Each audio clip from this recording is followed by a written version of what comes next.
우리 같이 기도하고 찬양의 자리로 나아가겠습니다. 사랑과 은혜가 충만하신 하나님 아버지, 새해의 첫 주일 아침 우리를 조용히 예배의 자리로 불러주시니 감사합니다. 이 시간 바쁘게 뛰어온 발걸음을 잠시 멈추고 흩어졌던 마음을 주님 앞에 내려놓으며 나아갑니다. 주님, 오늘 이 예배가 우리의 형식적인 예배가 아니라 하나님을 다시 바라보는 시간이 되게 하시고, 찬양 속에서 우리의 마음이 열려 우리의 영혼이 주님 안에서 쉼을 얻는 시간 되게 하여 주옵소서. 이 예배의 처음과 끝을 주님께 맡겨드리며 우리의 삶을 새롭게 하시는 예수 그리스도의 이름으로 기도하옵나이다. 아멘. 우리 같이 이 시간 고백하며 나아갔으면 좋겠는데요. 내 안에 가장 귀한 것 예수를 알미라. 우리 같이 고백하면서 주님 앞에 나아가겠습니다.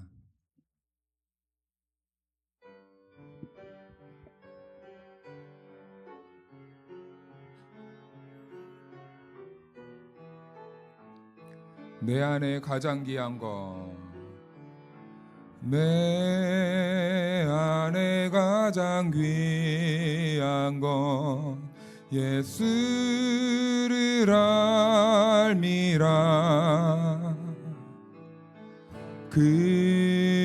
금보다 더 귀한 것 예수를 알미라. 내 안에 가장 귀한 것, 내 안에 가장 귀한 것 예수를 알미라.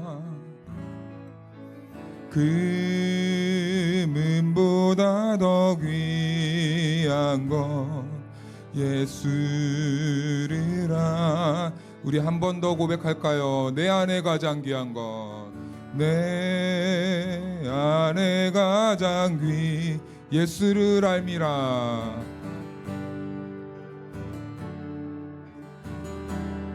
금보다 더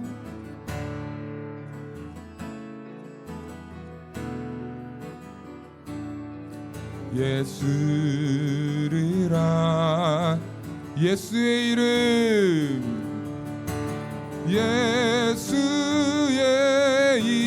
이름, 능력 그 이름, 예수의 이름, 능력의 그. 세상 지식보다 귀한 것은, 세상 지식보다 귀한 것 예수를 알미라. 내 안에 가장 귀한 것 예수를 알. 한 번 더. 세상 지식보다 귀한 것은,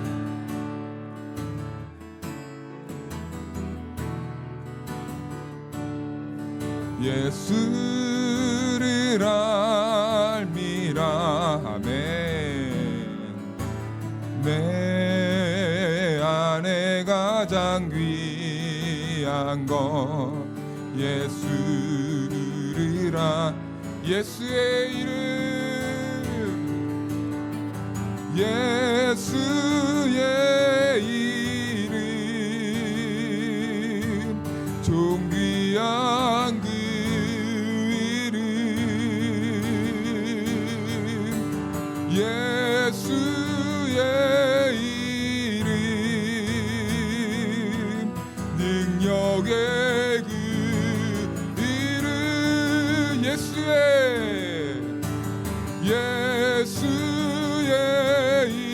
이름, 존귀한 그 이름, 예수의 이름, 능력의. 한 번 더. 예수의 이름은, 예수의 이름, 존귀한 그 이름,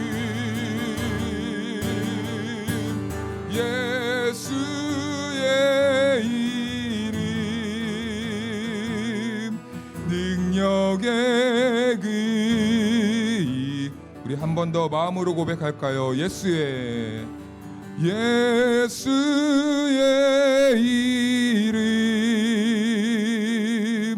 이름 그 이름 예수의 이름 능력의 그 이름. 할렐루야. 우리 이 시간 다 같이 찬양할 텐데요, 우리 손뼉 치면서 찬양할까요? 오라 우리가 찬양하겠습니다.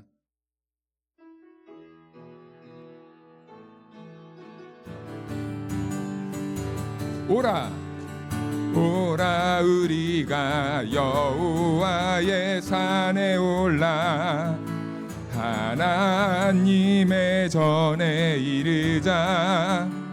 오라 오라 우리가 여호와의 산에 올라 하나님의 전에 이르.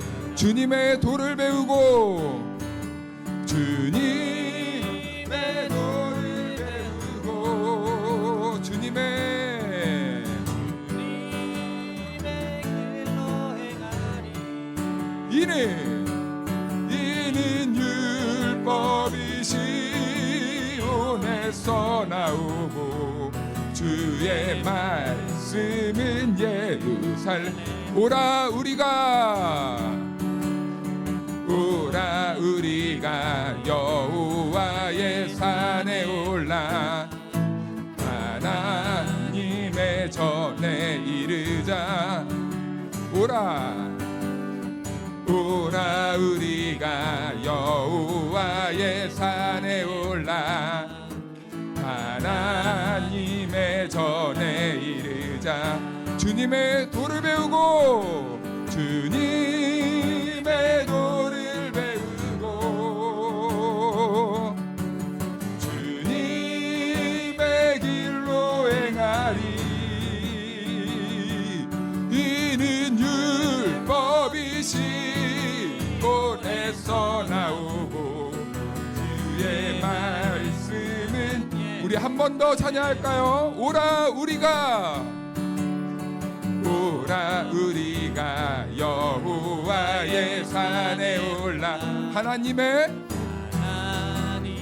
전에 이르자. 오라 우리가 여호와의 산에 올라 하나님의 전에 주님의 도를 배우고 주님의 도를 배우고 주님의 길로 행하리. 이는 율법이 시온에서 나오고 주의 말씀은 주님의 도를 배우고 주님의 도를 배우고 주님의 길로 행하리. 이는 율법이 시온에서 나오고 주의 말씀은 한 번 더 주님의 도를 배우고 주님의 도를 배우고 주님의 길로 행하리.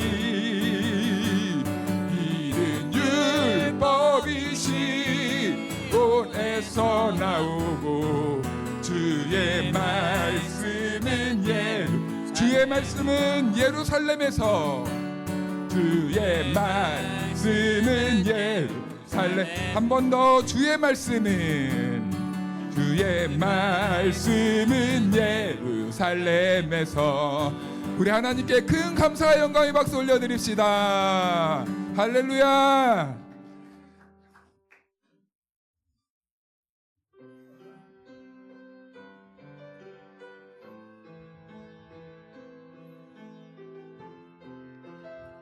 우리 같이 고백합시다. 힘들고 지쳐 힘들고 지쳐 낭망하고 넘어져 일어날 힘 전혀 없을 때에 조용히 다가와 조용히 다 손잡아 주시며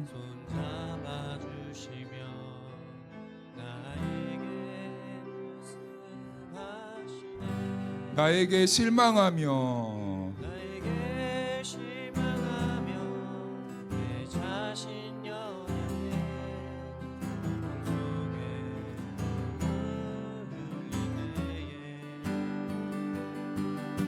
동자국난 그 손길 눈물 닦아주시며 나에게 말씀하시네. 너는 내 아들이라 너는 내 아들이라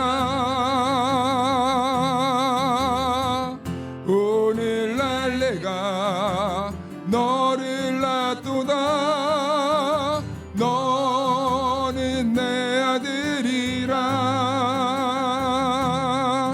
나의 사랑하는 내 아들이라 힘들고 지쳐 낭망하고 넘어져 일어날 힘 전혀 없을 때에 조용히 다가와 손잡아 주시며 나에게 말씀하시네 나에게 실망하며 내 자신 연약해 고통 속에 눈물 흘릴 때에 못자국 난 그 손길 눈물 닦아주시며 나에게 말씀 너는 내 아들이라 할렐루야 너는 내 아들이라 오늘날 내가 너를 낳도다 너는 내 아들이라 나의 사랑하는 내 아들이 언제나 변함없이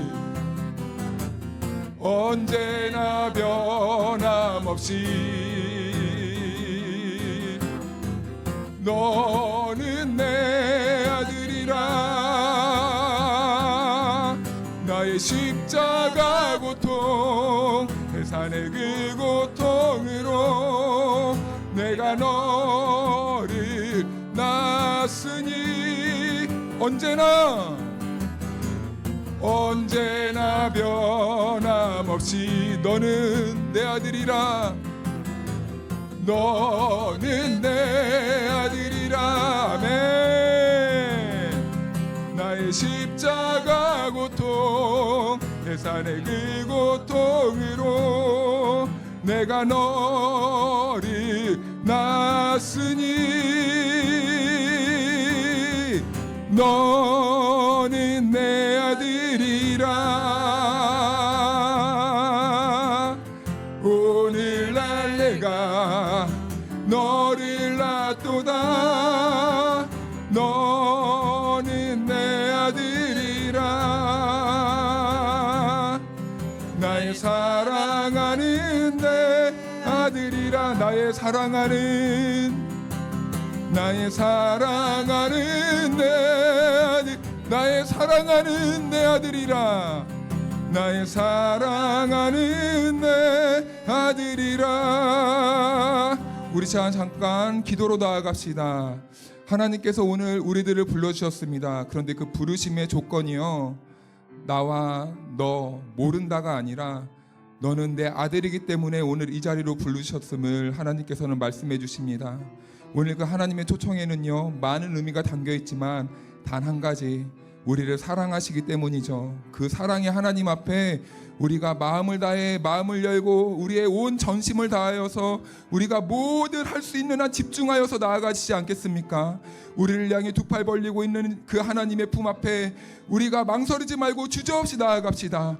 그 앞에 나아갈 수 있도록 성령님의 도우심을 함께 구하며 이 시간 예배를 준비하며 기도로 나아갑시다. 기도하겠습니다. 오늘 우리에게 주신 하나님의 말씀은 창세기 3장 9절 말씀입니다. 구약성경 4면입니다. 창세기 3장 9절 말씀을 제가 봉독하겠습니다. 여호와 하나님이 아담을 부르시며 그에게 이르시되 내가 어디 있느냐. 이 말씀은 하나님의 말씀입니다. 아멘. 할렐루야.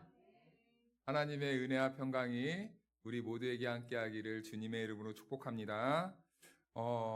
우리 성도님들과 이렇게 인사 나눠볼까요? 새해에는 하나님의 은혜의 복을 많이 받으시기를 축복합니다.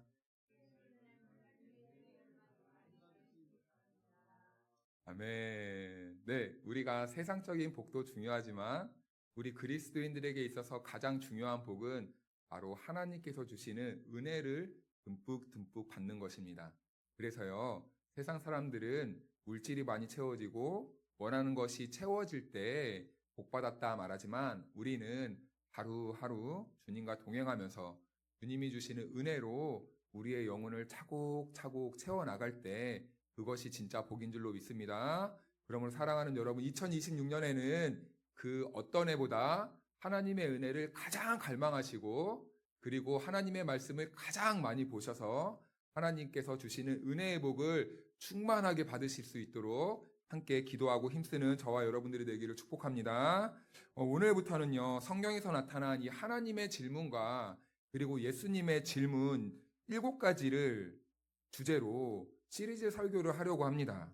그래서 오늘은 첫 번째 질문인데요. 창세기 3장 9절 말씀을 중심으로 네가 어디 있느냐라는 말씀을 새해 첫 예배 때 이 말씀으로 함께 나누고자 합니다. 인류의 모든 비극은 어디에서부터 시작되었다고 생각하십니까? 돈이 없어서 생겨났을까요? 명예를 못 얻어서 생겨났을까요?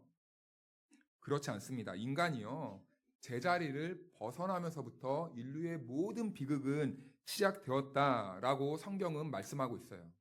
하나님께서는요, 우리 인간이요, 하나님 안에 있을 때 가장 평안하고 가장 행복하고 가장 기쁘고 가장 복되다 이렇게 설계하시고 창조를 하셨거든요. 그런데요, 인간이요, 그 자리를 벗어났다는 것입니다. 그 자리를 벗어남으로 인해서 인간에겐 그때부터 비극과 비참함과 좌절과 우울과 이 전쟁이 벌어지게 된 것이죠. 그래서 우리는 회복을 위해 인간이 왜 그 자리를 벗어나게 되었는지 먼저 그 원인을 한번 살펴보아야 합니다. 그래서 성경 안에서 이것을 극복하기 위해 우리가 어떻게 해야 되는가라는 것까지 한번 가보려고 합니다. 우리의 인간이 이타락에 될 원인은요, 이 사탄의 유혹과 그 사탄에 대한 오해 때문으로 시작되었습니다. 인간이 하나님의 품을 떠난 이유는요, 사탄의 유혹에 넘어갔기 때문입니다. 그런데 우리는 한 가지 간과하지 않아야 될 것이 있는 것이죠. 사탄의 존재를 두 가지로 오해할 때가 있습니다. C.S. 루이스라는 사람은 이렇게 말했거든요. 오늘날 믿는 그리스도인들이 사탄의 실체에 대해서 많이 오해를 하고 있다는 거예요. 첫 번째는 아예 사탄의 실체, 어둠의 존재를 무시한다는 거예요. 에이, 오늘날 같은 시대에 사탄이 어디에 있어? 그거 다 옛날에 지어낸 허구의 사실일 뿐이야. 그런 거 없어도 돼. 믿지 마. 이렇게 말하는 사람들이 있고요. 두 번째는요, 날마다 사탄을 묵상하는 거예요. 이건 무슨 말이냐면요, 무슨 일만 일어나면 사탄이 해서 그래. 사탄 책임이야. 이렇게 사탄의 핑계를 댄다는 것이죠. 그래서 우리가 지나가다가 넘어져도 사탄이 그랬어. 우리가 사고가 나도 사탄이 그랬어. 우리가 남이 나에게 손가락질해도 제 사탄 들려서 그래. 다 이렇게 생각을 한다는 것이죠. 여러분, 저는 사탄의 존재를 믿습니다. 그리고 사탄의 존재는 확실하게 있습니다. 그런데 저는 왜 사탄의 존재를 믿는지 아십니까? 성경에서 사탄의 존재가 있다라고 말씀하기 때문에 저는 확실하게 믿습니다. 사탄은 이 성경은 그래서 사탄의 존재를 여러 가지 모습으로 이렇게 보여주고 있거든요. 그래서 먼저는 우리가 사탄의 존재가 어떤 존재인지 바르게 한번 정립해 보려고 합니다. 그리고 그 사탄이 어떠한 속성이 있길래 이 첫 사람 아담을 하나님께로부터 멀어지게 했는지 거기까지 한번 가보도록 하겠습니다. 첫 번째로 사탄의 첫 번째 속성이 있습니다. 이 높아지려는 교만입니다. 이사야 선지자는 이렇게 말하는데요. 우리 이사야 14장 12절 말씀을 함께 한번 읽어보겠습니까? 시작. 너 아침의 아들 계명성이여 어찌 그리 하늘에서 떨어졌으며 너 열국을 엎은 자여 어찌 그리 땅에 찍혔는고. 아멘. 이 말씀을 보니까 계명성이라는 단어가 나옵니다. 이것은요 타락한 천사장을 말하는 거예요. 이것을 은유적으로 표현한 것이고요. 그 타락한 천사장이 그 땅으로 추락했다라고 이사야 선지자는 말씀하고 있어요. 그런데 그 이유가 무엇인지 다음 구절을 한번 읽어보겠습니다. 13절 시작. 내 마음에 이르기를 내가 하늘에 올라 하나님의 무별 위에 내 자리를 높이리라. 내가 북극 지폐 산 위에 앉으리라. 아멘. 네, 이사야의 말씀에 근거해서 이 타락한 천사가 왜 타락했는지 그 이유를 설명하는데요. 하나님의 자리를 탐냈다는 거예요. 하나님의 보다 더 높아지기 위해 하나님 위에 서려고 했다는 겁니다. 그래서 사탄이 지배하는 이 세상의 모습을 한번 보십시오. 이 세상이 흘러가는 이 구조와 이 시스템을 보면요. 항상 인간으로 하여금 너네들이 더 높은 곳에 올라가야 돼 라고 이렇게 부추깁니다. 높은 곳에 올라가야 참된 행복이 있고 기쁨이 있는 거야. 그것이 바로 복받은 거고 성공한 인생이야 라고 세상은 이렇게 부추기는 거예요. 그래서 우리가 살아가는 세상을 유심히 한번 살펴보십시오. 보통의 사람들이 살아가는 목적과 이유는 다 어디에 있습니까? 내가 저 사람보다 높아져야 돼. 내가 저 사람보다 행복해야 돼. 그래서요, 우리는 내 옆에 있는 사람이 잘 되는 꼴을 못 봅니다. 그래서 여러분 어떻습니까? 한 가정에서도 형제들끼리도 시샘을 해요. 쟤가 나보다 더 많이 가지면 안 돼. 난 쟤보다 더 좋은 학교 가야 돼. 첫째, 언니가 저렇게 성공했는데 나는 더 성공해야 돼. 이렇게 가정에서부터도 더 올라가기 위한 그 몸부림이 있는 거예요. 세상은 그것을 성공이라고 말합니다. 저 사람보다 내가 조금이라도 더 많이 가져야지 행복하다고 부추기는 거예요. 이것이 세상 사람들이 추구하는 성공의 핵심 가치라는 것이죠. 이 세상은 다양한 모습으로 덧칠되어져 있는 것 같지만 그 본질은 동일한 한 가지입니다. 사탄의 속성과 같이 끊임없이 높아지려는 욕구와 시도를 이 시대의 사람들도 즐겨 한다는 것이죠. 성경 누가복음에 보면은 삭개오가 나옵니다. 그는 세리장이었어요. 예수님이 오신다는 소문을 들었습니다. 그런데요, 그는 예수님을 보기 위해서 어디로 올라갑니까? 뽕나무 꼭대기로 올라갑니다. 이것은 그 은유적으로 인간의 속성을 보여주고 있는 그림이라고도 해도 무방합니다. 인간은요, 높은 곳에 올라가고 싶은 속성이 있는 거예요. 그런데요, 예수님이 그 삭개오의 모습을 보자 뭐라고 말씀하십니까? 삭개오야, 내려와라. 삭개오야, 거기에서 내려오라. 라고 말씀을 하시는 겁니다. 사람은요, 늘 올라가려고 합니다. 그러나 여러분, 우리 주님은 어떻게 하셨습니까?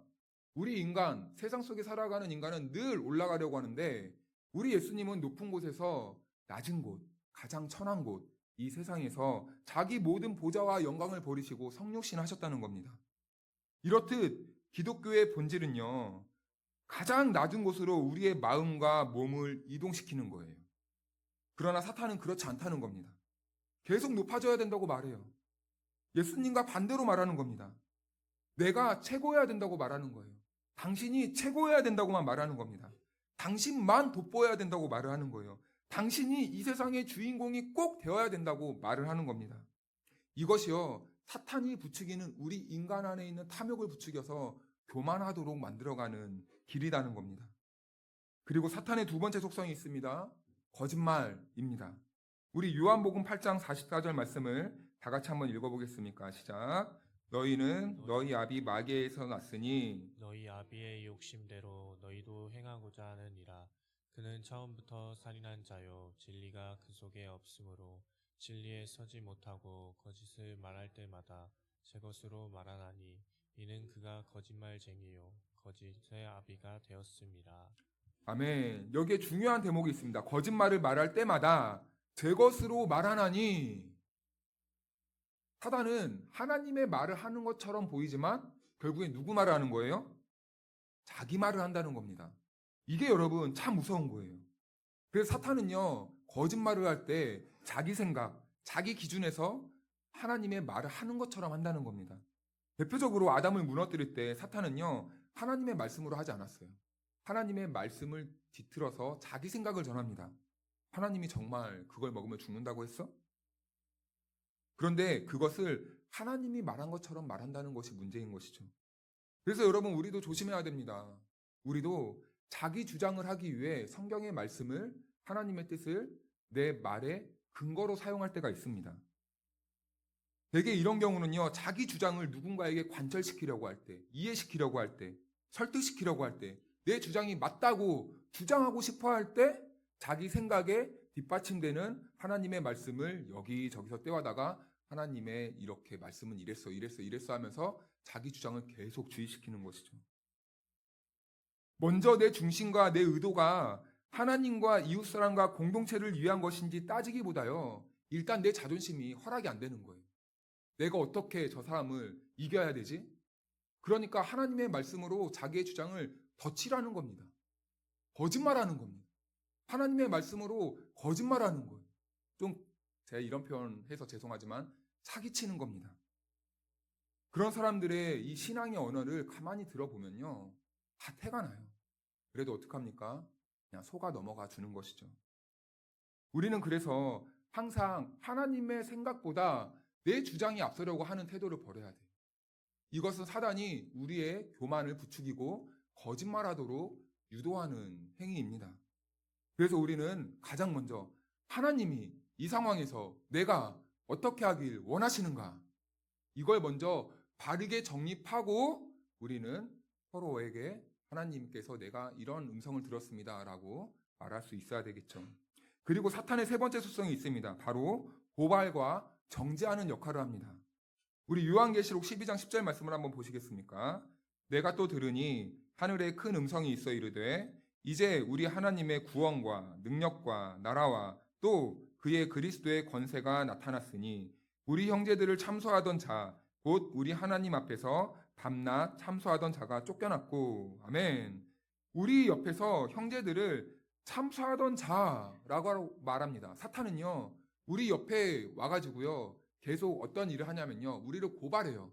정죄해요. 우리를 계속 움츠러들게 합니다. 겁먹게 합니다. 네가 목사 맞아? 장로 맞아? 권사 맞아? 집사 맞아? 네가 그러고도 교사야? 네가 그러고도 아버지야? 네가 그러고도 어머니야? 네가 그러고도 자녀냐? 이런 식으로 계속 우리 옆에서 우리의 존재를 흔들고 참소하고 정죄하고 고발해서 우리의 이 약한 이 심령을 계속 쳐내려가는 거죠. 그러면서 우리를 낙담시키는 겁니다. 우리를 계속 무너지게 하는 거예요. 우리를 일어서지 못하게 하는 겁니다. 그래서요, 사탄은 교만과 거짓말과 이 고발이라는 전략을 통해서 인간을 무너뜨리고 타락시킨다는 거죠. 점점 우리 인간은 하나님과 분리시키는 거예요. 우리를 왜 낙심시킵니까? 우리들을 왜 넘어뜨립니까? 그 자리에서 못 일어나게 하려고. 하나님을 못 보게 하려고. 하나님께 일어나서 못 걸어가게 하려고. 그래서 하나님과 분리된 아담은요, 하나님을 어떻게 했습니까? 떠났습니다. 숨었습니다. 부끄러워 숨고 말았어요.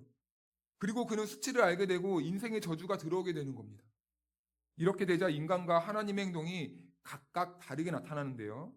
우리 창세기 3장 7절 말씀을 한번 읽어보겠습니까? 시작.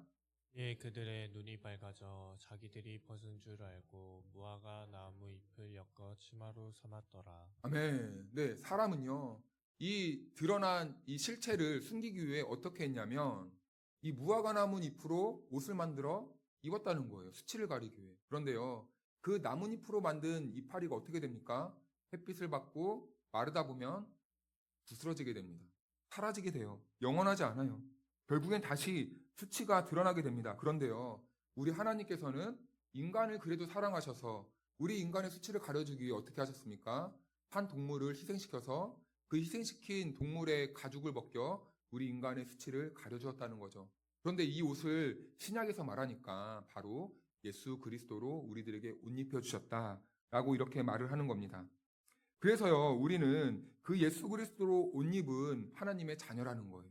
하나님이 우리의 죄와 수치를 가려주셨다는 겁니다. 누구로요? 예수 그리스도로 말미암아 우리의 죄와 수치를 영원한 형벌에서부터 받을 그 수치, 그 죄를 가려주셨다는 거예요.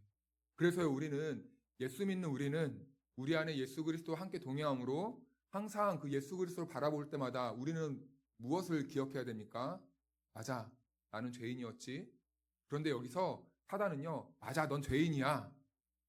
너 부끄럽잖아. 여기서 끝나는데 정말 성령 충만한 사람들은요, 난 죄인이었지. 그래, 나 같은 이 죄인을 하나님께서 예수 그리스도를 보내주셔서 나의 수치와 죄를 가려주시고 나를 구원해 주셨어.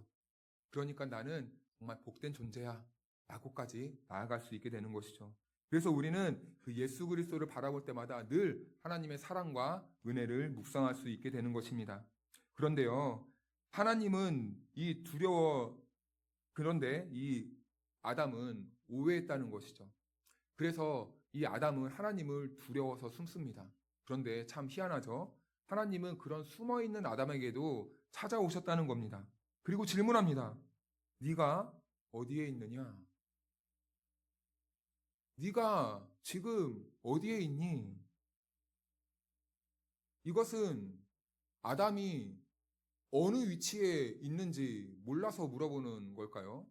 하나님이 지금 아담이 에덴 동산 어디에 있는 그 위치를 물어보는 걸까요? 하나님이 아담이 잘 숨어서 어디 있는지 모르니까 아담아 나와봐, 너 어디 있어? 이런 말일까요? 아닙니다. 그런데 여러분, 하나님은 네가 어디에 있느냐? 아담에게 네가 왜 숨어 있니? 너 지금 뭐 하고 있니? 물어보는 겁니다.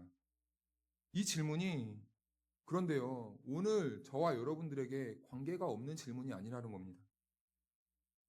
한 해를 시작하는 우리 모두에게 나 자신을 들여볼 수 있는 하나님의 음성으로 명료하게 들려지는 이 말씀이 되기를 주님의 이름으로 축원합니다.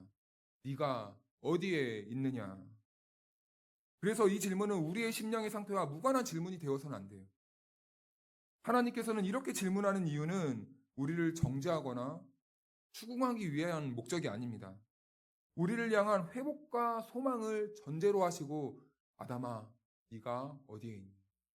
그리고 오늘 함께 예배하는 저와 여러분들에게도 누구누구야, 너는 지금 어디에서 무엇을 하고 있니? 이렇게 질문하는 것이죠.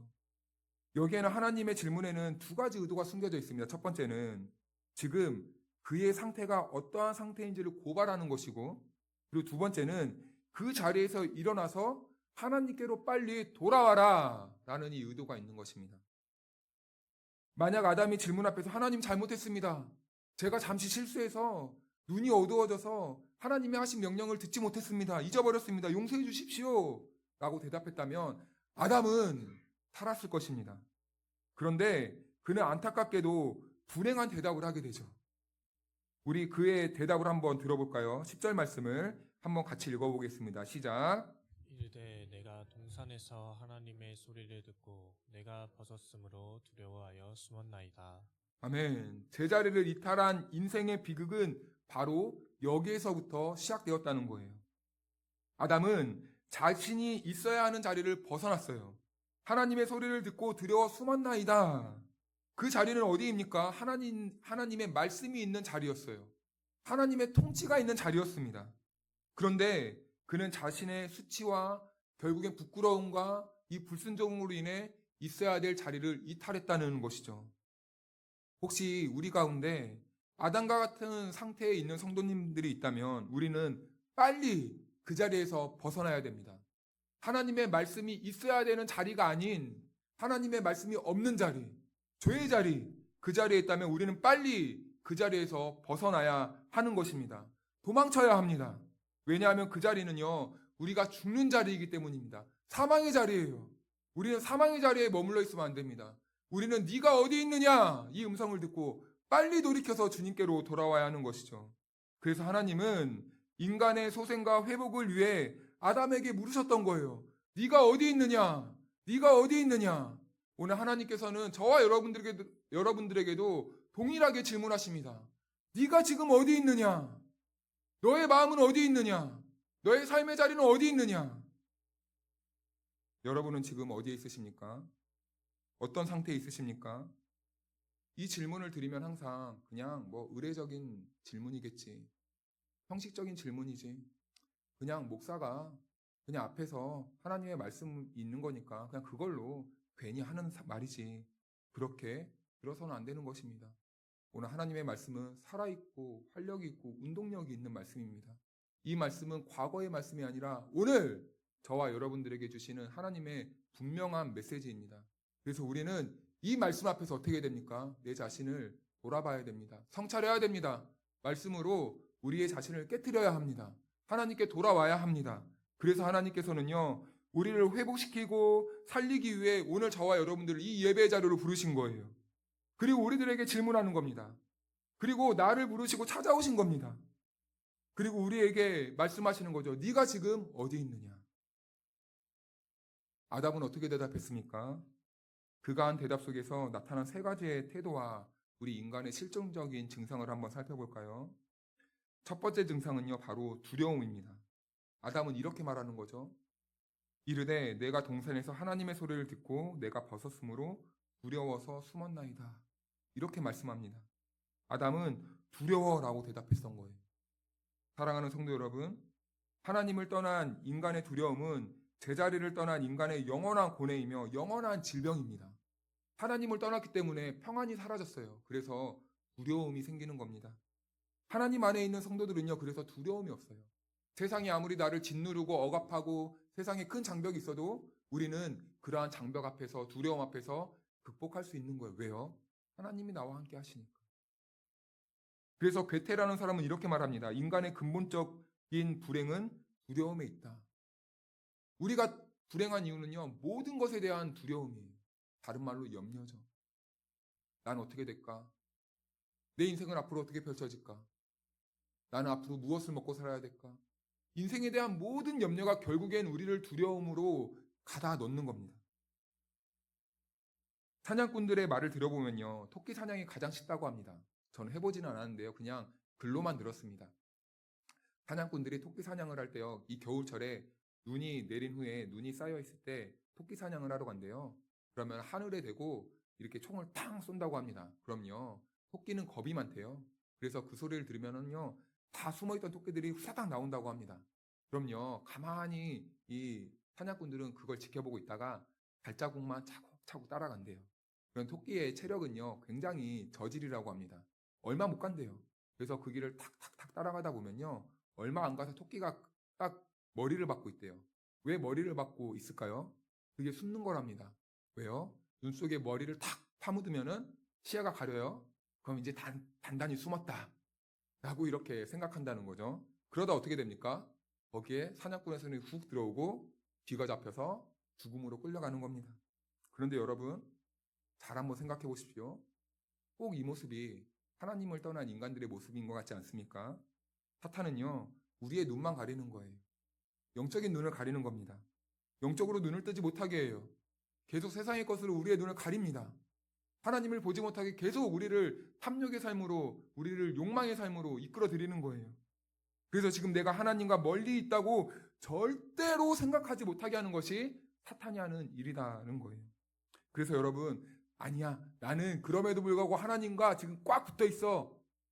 더 위험할 수도 있습니다. 더 위험할 수도 있는 거예요. 사탄이 부추기는 교만의 함정에 빠져 있는 거일 수도 있습니다. 내가 어느 상태에 있는지 못 보게 하는 사단의 전략 가운데 하나라는 겁니다. 우리의 눈이 가려져서 숨은 것처럼 느껴진다고 하나님이 지금 우리가 있는 위치를 모르겠습니까? 아니죠. 절대 그렇지 않습니다. 하나님은요, 불꽃 같은 눈동자로 우리를 살피시고 우리가 음부의 자리까지, 우리가 지옥의 자리까지 있어도요, 우리를 꿰뚫어 보시는 분이에요. 우리의 위치를 아시는 분입니다. 그래서요, 주님은 말씀하시는 것이죠. 지금 네가 어디에 있느냐? 지금 네가 어디에 있느냐? 속히 돌아오라.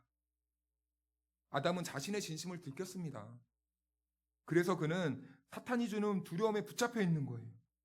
이것은 하나님을 떠난 인간의 깊은 질병입니다. 그래서 예수님은 그 두려움에 떨고 있는 제자들에게 나타나셔서 이렇게 말씀하시는 것이죠. 우리 요한복음 말씀을 한번 읽어보겠습니까? 시작. 을 너희에게 끼치노니 곧 나의 평안을 너희에게 주노라. 내가 너희에게 주는 것은 세상이 주는 것과 같지 아니하니라. 너희는 마음에 근심하지도 말고 두려워하지도 말라. 아멘. 사랑하는 여러분, 우리 주님의 기본적인 속성은 무엇입니까? 우리들을 정죄하고 두려움으로 몰아가시는 분이 예수님이십니까? 너 그러다 죽는다? 이렇게 말하는 것이 예수님의 속성입니까? 아니요. 아닙니다. 우리 예수님은 정죄하지 않아요. 우리 예수님은 우리들에게 기본적으로 평안을 주시고 두려움을 물리쳐 주시려고 하시는 분입니다. 그러므로 사랑하는 여러분, 오늘 이 자리 가운데 혹시 두려움과 염려에 괴로워하시는 분들이 있으십니까? 그렇다면 오늘이 예수 그리스도의 약속의 말씀을 붙잡으시고 기도하시길 바랍니다. 주님, 우리 안에 있는 모든 두려움을 몰아내 주시고 주님이 주시는 평안의 기쁨과 행복이 다시 회복되게 하여 주옵소서. 이렇게 기도할 때 우리 주님이 우리의 성도들 모든 삶 가운데 두려움을 물리쳐 주시고 평안을 회복시켜 주실 것을 믿습니다.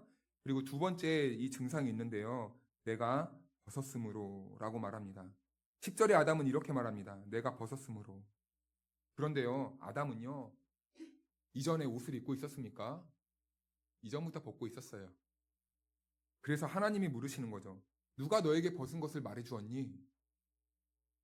누가 너에게 벗은 것을 말해주었니? 하나님은 아담을 창조하십니다. 그리고 그의 갈빗대를 취해서 여성을 만드십니다. 그리고 잠에서 깨어난 아담이 그 여자를 볼 때 이렇게 찬송하죠. 찬양하죠. 이는 내 뼈 중에 뼈요, 살 중에 살이로다. 여자를 보고 이렇게 말을 합니다. 이 말은 그 여자를 보니까 나와 똑같다라는 거예요. 이것은 남자가 여자를 향한 최고의 참사이며 노래인 겁니다.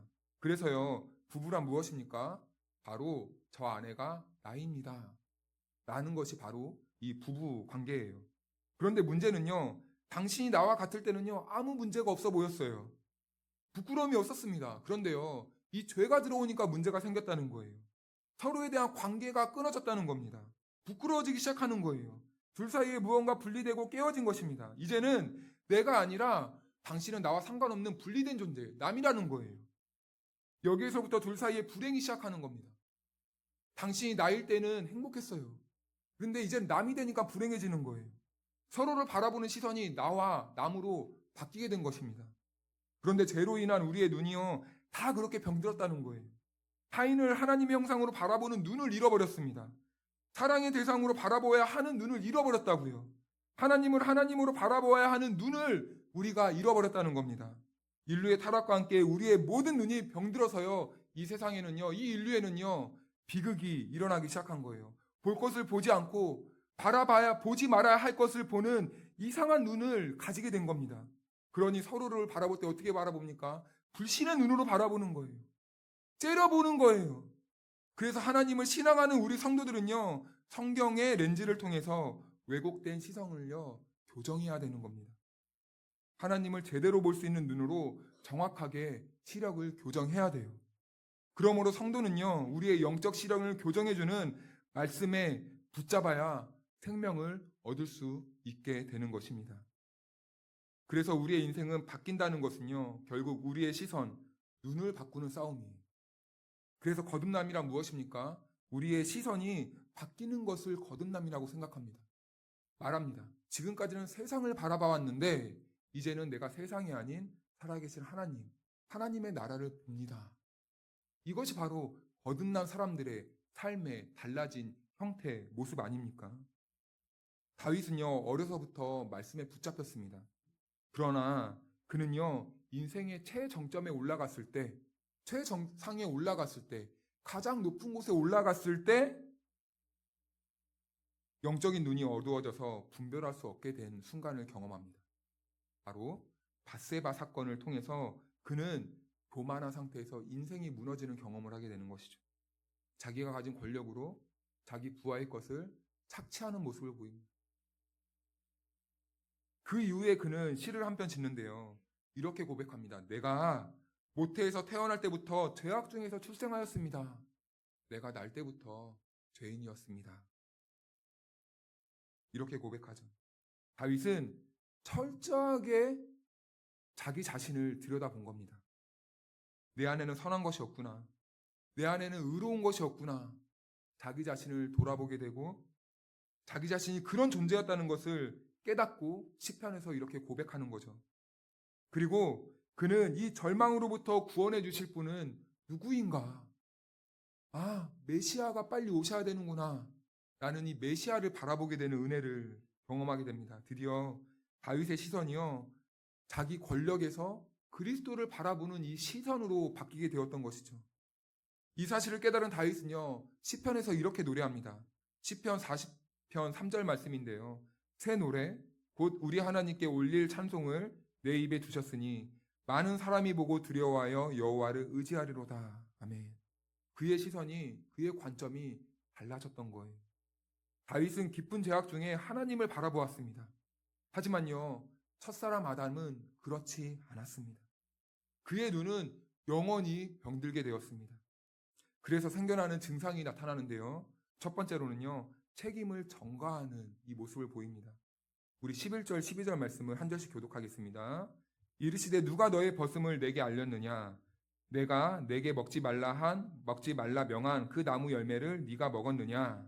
아담이 이르되 하나님이 주셔서 나와 함께 있게 하신 여자 그가 그 나무 열매를 내게 주므로 내가 먹었나이다. 아멘. 아담은 책임을 전가하는 거예요. 하나님이 나에게 주신 여자가 나를 꼬드겨서 먹었습니다. 이렇듯 죄에 빠진 인간의 공통된 삶의 특징이 바로 이것입니다. 자기 책임을 남에게 전가시킨다는 거죠. 그래서 늘 이 탓이야. 너 때문이야. 남 탓을 합니다. 우리 가정이 이렇게 된 건 다 너 때문이야. 우리 교회가 이렇게 된 건 다 당신 때문입니다. 이렇게 말하는 겁니다.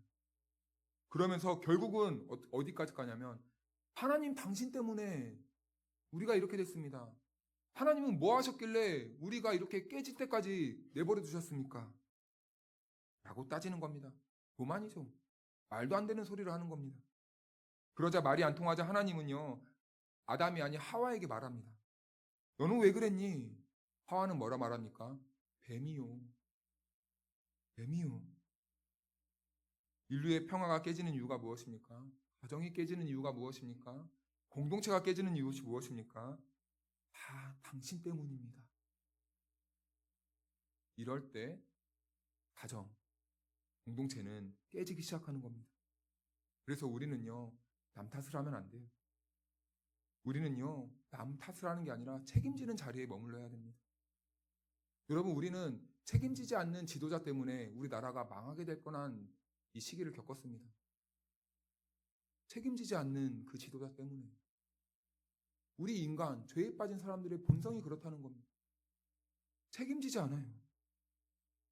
그래서 예수님을 믿는다고 말하면서 계속 남의 탓을 하거나 해야 할 책임을 다른 사람에게 계속 떠넘기려고만 하는 습성은요, 아직 거듭남을 경험하지 못한 거일 수도 있습니다.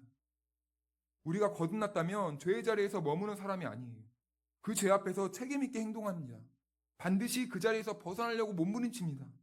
그래서 죄가 더 깊은 사람일수록요, 은혜를 강구해요. 기도의 자리를 더 나올 수밖에 없는 거예요. 그것이 바로 책임지는 사람들의 모습이라는 겁니다. 그것이 거듭난 사람들의 행동이고 삶의 습관이라는 거예요.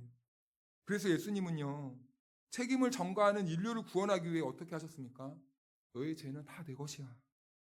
이렇게 말씀하시면서 아무 상관도 없는 우리의 죄를 다 담당하시고 십자가의 자리까지 올라가시지 않았습니까? 그리고 죽으셨어요. 그래서 우리는 예수님으로 인하여 구원의 길이 열리게 된 것 아니겠습니까? 미국의 9.11 테러가 일어났을 때 영상으로 보던 사람들은 저거 지금 무슨 그림이야? 그런데요, 잠시 후에 뉴스가 막 터져나오고 자막이 나오고 수천 명의 사람들이 막 몰려 나오기 시작합니다. 적어도 오늘을 살아가는 우리 그리스도인들에게 죄에 대한 이런 긴박성이 있어야 된다는 거예요. 죄의 자리에 살기 위해 몸부림치면 일어나서 도망쳐야 한다는 겁니다. 그런데요, 참 재미있는 광경이 있었습니다. 무너지는 건물 사이로 들어가는 사람들이 있었다는 거예요. 소방관과 경찰관들이었습니다. 그들은 불구덩이 속으로 들어가며 소리쳤습니다. 어서 도망치십시오. 뛰십시오. 달리십시오. 목숨 걸고 달리십시오. 더 지체하면 죽습니다. 여러분, 우리는 몇 해 전에 세월호 사건을 경험했죠. 그런데 그 위기의 상황에서 선장은 무엇이라고 말했습니까? 괜찮습니다. 안전합니다. 그 자리에 가만히 앉으십시오. 하다가 어떻게 되었습니까? 다수의 무고한 생명들이 아깝게 생명을 잃고 말지 않았습니까? 여러분, 교회는요, 교양을 쌓는 곳이 아닙니다. 더 나은 삶을 추구하면서 자기 개발하려고 모이는 공간도 아닙니다.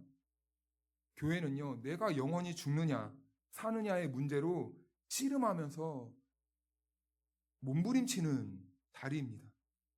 그래서 우리는 주의 말씀을 늘 붙잡고 늘 죄의 자리에서 벗어나기 위해, 뛰어나가기 위해 우리는 성령님의 도우심을 날마다 구해야 되는 것이죠. 그리고 우리는 세상으로 왜 나가야 됩니까? 우리는 왜 우리를 이 자리로 부르시고 세상으로 보내십니까? 우리가 죽어가는 영혼을 살리기 위해 그들에게 한마디라도 외쳐야 되지 않겠습니까? 당신 그러고 있으면 죽습니다. 하나님께로 돌아오십시오. 사랑하는 성도 여러분, 성도와 교회 회복은 어떻게 시작됩니까? 주님의 음성을 듣고 있어야 하는 자리로 돌아올 때 진정한 회복이 시작되는 것입니다. 그러므로 우리 사랑하는 다솜의 가족 여러분들은 2026년에는요, 부정한 자리에 앉아있지 맙시다. 부정한 것을 만지려고 하지도 말고 보려고 하지도 맙시다. 다만 말씀의 허기를 잃어버린 내 영혼을 향해서 하나님, 내 영혼을 긍휼히 여겨주시고 말씀의 허기짐이 회복되게 하여 주옵소서. 함께 부르짖는 이 의미 있는 한 해를 만들어 갑시다. 우리는요, 경계해야 될 것이 있습니다.